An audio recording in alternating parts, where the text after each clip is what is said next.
Today we are going to start with a new poem from the same book itself, Flamingo.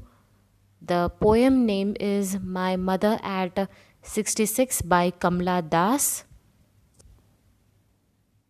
See the picture of the poetess Kamla Das.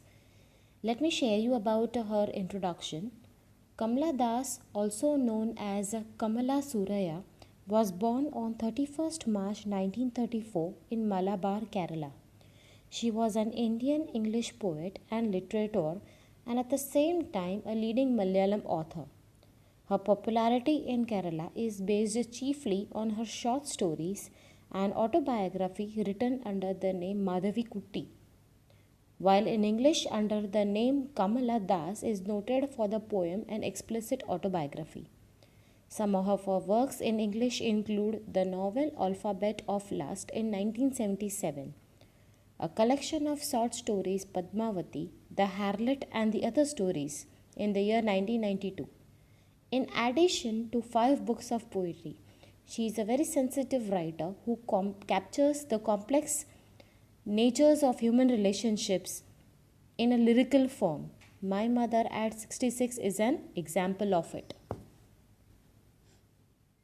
The central idea of the poem is that aging is an important phase of human life. A person enters his childhood, experiences youth when he is full of energy and dreams to have luxury of life. Finally, he approaches his old age and encounters death. Relationship between people becomes stronger at every aspect of life and they can't bear separation due to aging. So over here, the poet expresses the great bond between the mother and daughter relationship, that how the baby is very close to her mother. Then the daughter, when she is of teenage, she develops a bond of friendship with the mother.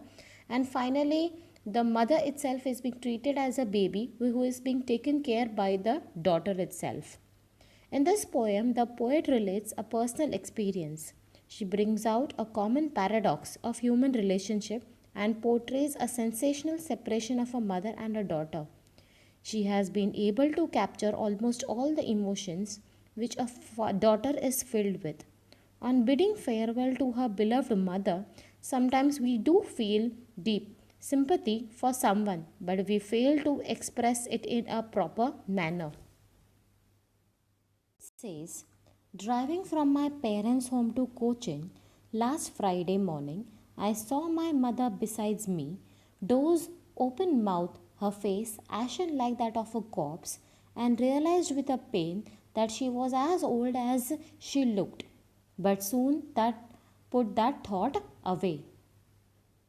The poem over here it says that when the poet was taking her mother along with her from the home to Cochin airport, she was driving along with her and the mother was sitting next to her.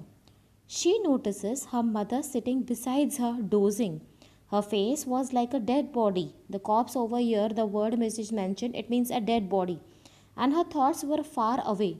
This reminds her painfully that her mother is old and could pass away leaving her alone.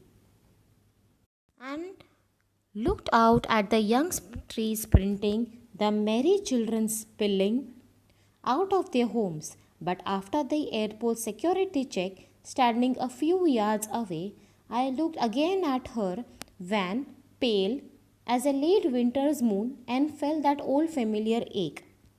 That means over here the poet says that when she was looking at her mother face completely paled, kept the put thought aside. Putting that thought aside, she looked out at the young trees which were speeding by and the children were running out of their homes happily to play.